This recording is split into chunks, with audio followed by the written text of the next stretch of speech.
Hi guys, welcome back to the channel. It is 2024, so I'm going to take you through everything I bought in 2023 and rank them from F to S. So this isn't in any logical order, it's just the order which I remembered them in, so let's jump straight in. Right, first up we have my Vitus Rapide 29 CRS mountain bike. I got this for about £1,300, so it was about £600 off what it was supposed to be. And this was my first mountain bike I've had since I was a kid, and to be honest, it has been really good so far. I've used it on like the English bridleways, all the rough stuff, and I've also brought it back here to China and used it on the roads here. So far, I've had no problems whatsoever with it. It's been great fun. It's pretty light. The gears are great, really good on the mud and stuff like that. Overall, this has been a very good purchase and I was very happy with it. So this goes straight into the S category. Okay, up next is this Cyc Plus electric pump. This sells for about £30–40 and it was sent to me for free. So this pump is quite strange. I don't really see the use for it. It's a bit too big and bulky to take on a ride with you, so in that aspect it's not great. It also does not have the power to be able to seat a tubeless tyre, so it's not very useful for that. It's also not very quick. I can pump up a tyre much faster using a track pump rather than using this electric one. The only real upside to this pump is that it's very specific with the PSI, so if you know you want to run 68.5 PSI, you could do that. But apart from that, I don't really see the use in it. They do sell much smaller electric pumps, which could be more useful for most people because then you can just put it in your back pocket. But this specific one is a bit too big for me, and for that reason, I am putting it into the C category. All right, next up, let's stick with pumps. This is my Lifeline Air Blast tubeless tyre track pump, and I got this for about £50. The advantage of this one is you can use this to seat tubeless tyres a lot easier than a regular track pump. So what you do is you pump the air into, it's got like a little reservoir of air, so you fill that up first and then you toggle the switch and it releases all the air in the pump in one go into the tyre. So this makes it really easy to seat tubeless tyres. Before, I would just use a CO2 canister to seat the tubeless tyres, but this has been a game changer. I'm now no longer wasting loads of CO2 cartridges just to put tubeless tyres on. So yeah, this has been a very good purchase and definitely worth the money. I would recommend anyone who has tubeless tyres to get one of these. So straight into the S category. All right, next up is My VeloFit.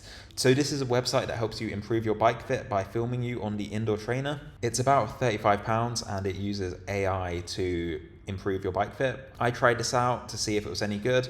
I thought it was okay. It didn't really change much on my bike fit because apparently my bike fit was already quite good. So for me, I don't think it was really worth it. But if you've been having pain or issues with your bike fit, it might be worth trying out because it's pretty reasonable at £35. It is much cheaper than going to a professional for a bike fit, and it might fix your issue and end up saving you quite a bit of money. So for that reason, I'm going to put it into the B category.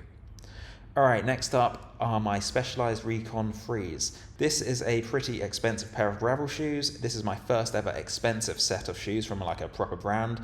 They go between £150 to £200, and so far they have been pretty good. They are definitely a lot better than my old cheap shoes, which I used to have. They're very stiff. They use the SPD cleats, so very good if you're on a gravel bike with those sort of pedals, for instance. They are very cool, as in the air goes through and keeps your feet very cold. I used them in the summer here in China where it was like 30–40 degrees and my feet were fine. I also used them in the winter in England, and I'll be honest with you, my feet got very cold. So if you want to use these in winter, just make sure to get some really thick socks or some overshoes. So for that reason, I am putting these solidly in the B category. I think I need a bit more time with them to see how they last over the long term. All right, next up we have TrainerRoad. So this is a piece of software that gives you a training plan based on the goals you put into it. I used it to get my fitness back after the summer holiday where I did like no riding whatsoever. So it managed to get me from about 250 watts back up to about 310 watts. So it did that within about 2 or 3 months. So I was pretty happy with that. It's £20 per month, but you can pay for a whole year up front and then you'll get a bit of a discount. What I normally do is I switch between having a TrainerRoad or a Zwift subscription, depending on what I'm doing at the time. So yeah, TrainerRoad has worked very well for me. I have no complaints whatsoever. It's good because you can either do the workouts inside on your indoor trainer, or you can do them outside on your bike as long as you've got a power meter. So yeah, TrainerRoad definitely goes right into the S category. I've been very, very happy with this, and I would recommend it to anyone. Okay, next up is the Santini Guard Nimbus rain jacket.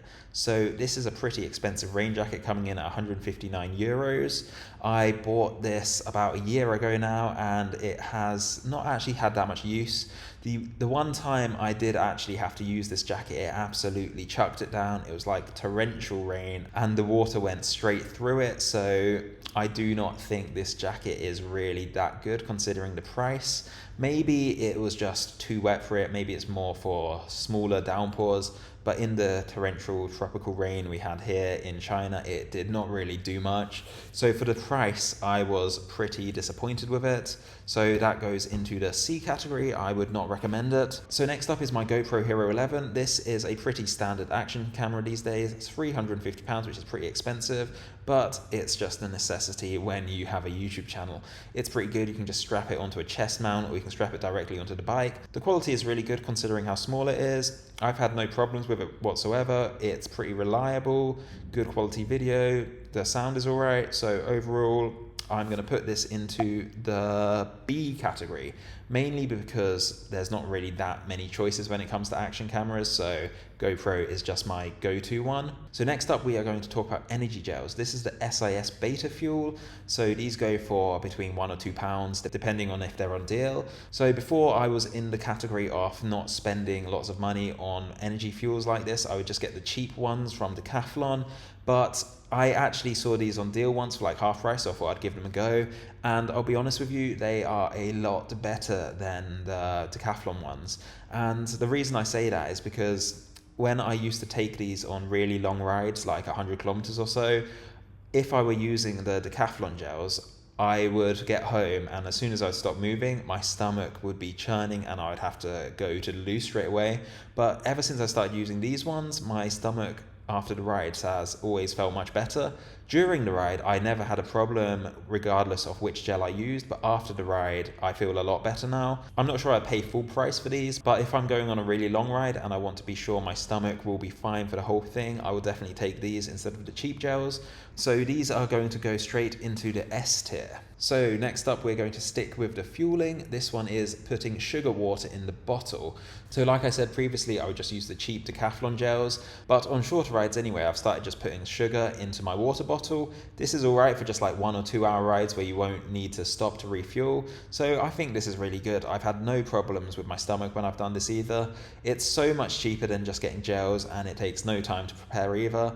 I think for most people, if you're only going on short rides, it's definitely worth doing. So we're going straight into the S tier. Okay, next up is my smartwatch. This is the Garmin Instinct 2X. I got this because my Garmin Fenix 5 died and I needed a smartwatch basically. I use this mostly for running, which I haven't actually done much of this year. It's definitely been a very good watch. So for £349, you get most of the features you get on the really expensive watches, and you don't really have to worry about it getting damaged and stuff like that because it's such a rugged design. Also, the battery life is ridiculous. I charge it like once a month, so yeah, it's very good in that aspect. It's also quite nice to sometimes not have to use the bike computer. For example, if I'm just going on a chill, relaxing ride, I'll leave my Garmin Edge at home and just record the ride on this watch instead. So overall, for the price and for all the features it offers, I'm going to put this into the S tier as well. Okay, next up we have the Magic Shine See Me 300 rear light. So I got sent this for free, and normally it goes for about £50. I haven't really had much of a chance to use this because I don't really ride in the dark that much, but from what use I have got out of this, I have to say it has been very good.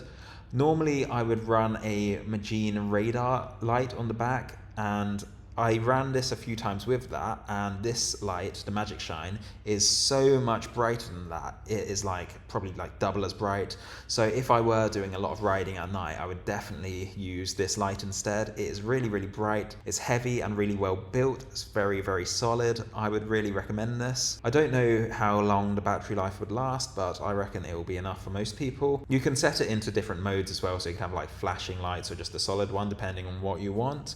So yeah, overall it's pretty solid light. It is a bit expensive for what it is. but if you are serious about riding at night, then I think it's worth paying that much just to be visible and be safe. So for that reason, this light is going to go straight into the A category. Okay, next up, we've got the Shimano RS370 gravel wheel set. So this wheel set goes for about £200. It's pretty cheap as far as wheels go. It is pretty solid so far. I've only had it about 2 months, so I can't really say that much about it. It's held up fine on the few rides I've done. Because I've not had it very long, I'm going to skip over this one really. I'm going to put it straight into the B category because I haven't had enough time to see how it will last in the long term. Okay, next up is the Bontrager GR1 Team Issue Gravel Tyre. So these are about £60 each, which is very expensive for a tyre. Like I said, same with the gravel wheel, I haven't really had that much time to use these. So far, I haven't had any punctures or anything like that, but you would expect that with a gravel tyre anyway. But because they're so expensive for what they are, I'm going to put them into the C category. I think there are cheaper gravel tyres, and next time I'm probably not going to go for this one again. Okay, next up we have the Shox Open Run Pro bone conducting headphones. So these are pretty cool, I must say. You can use these when you're on your bike, and it allows you to listen to music, listen to podcasts, and also hear all the sounds on the road as well. So the way these work is that they don't go into your ears, they just sort of sit on your temple, so it leaves the entirety of your ear free to listen to the sounds of the road. So these have been a bit of a game changer. If you go on really long rides and you just want to listen to something, then I would definitely recommend these. They have really good battery life. They last about 8 hours before you need to charge them again, so you should get a few rides at least out of them. Overall, very happy with these. They go straight into the S category. Very, very nice indeed. Next up, we have a carbon saddle and seat post. These two combined were £40, which is pretty cheap as far as carbon components go. The seat was okay. I don't think it's any more or less comfortable than my stock seat, but it's a lot lighter, so it gets a thumbs up for that. The seat post, on the other hand, has been really, really nice. It flexes quite a lot. I felt a lot more difference when going from an aluminium seat post to the carbon seat post than, for example, changing tire pressures. I feel like the seat post has made a much bigger difference for me. So overall, considering how cheap these are and how much more comfortable I am after changing to them, I am going to put these straight into the A category. So next up we have an XXF bike bag. This cost me about £140. So I've used it twice so far. First, I sent my bike from Qingdao to Shenzhen on the Chinese postal system. So that's about 2,000 miles, and it was definitely going through a lot of bumps and stuff on that. It survived that journey quite well and I had no problems. However, I did also use it to send my bike on a plane back from China to England. And on that journey, the wheel at the front has broken, so that's not too great. So at £140, it is a lot cheaper than a normal bike bag. So for the money, I think it's done an okay job. If you're just looking for a bike bag to use once or twice, then this is okay. But if you're going to be traveling with your bike a lot, I would recommend spending a lot more money on something a bit stronger and sturdier. It's protected my bike completely, like there was no damage whatsoever to my bike each time, but the bag itself doesn't seem to be that strong. Okay, so for that reason, it is going to go into the C category. Okay, last but not least, we have the Humble Shoe Dryer. This has been a game changer, I'm not going to lie.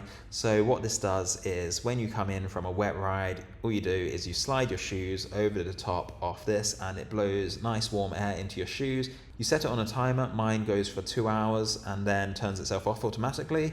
So the next time you go for a ride, your shoes will be nice and dry. These are pretty cheap, you can get them for like £20. I got mine for free because my mum just had one lying around. And yeah, they're pretty damn useful. If you live somewhere rainy and wet, then I would 100% recommend one of these. It's probably good for the longevity of your shoes as well, just to make sure they get dry quickly rather than leaving them around soaking wet for a long time. So this definitely goes straight into the A category. Alright, that's it for this video. Be sure to hit the like and subscribe button. I hope you all had a great 2023 and I will see you in 2024 with more and more videos. Alright, peace out.